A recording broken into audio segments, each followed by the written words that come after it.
Chapter 4, Mishnah 9. The Mishnah continues its discussion of a vineyard that has 3 or more rows.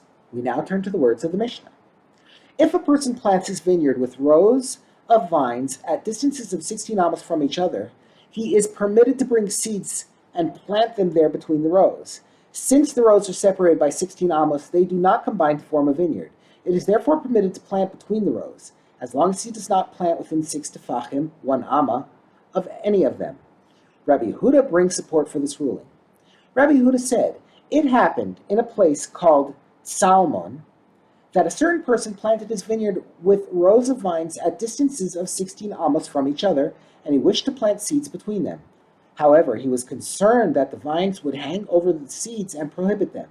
To avoid this problem, he would turn the ends of the vines of each pair of rows in the same direction, i.e. facing each other across the 16 amma space between them, and he would then plant seeds in the plowed area between each pair of rows.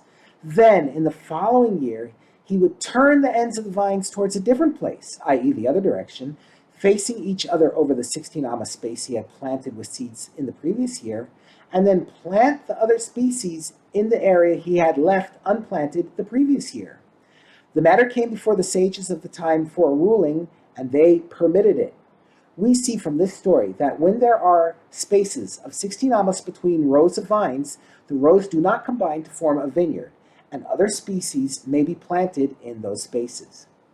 The first Tana has ruled that if the rows of a large vineyard are separated by 16 amos, it is permitted to plant seeds between the rows. The Mishnah now cites a dissenting opinion. Rabbi Meir and Rabbi Shimon say, even someone who plants his vineyard with rows of vines that are at distances of 8 amos from each other is permitted to plant seeds between the rows.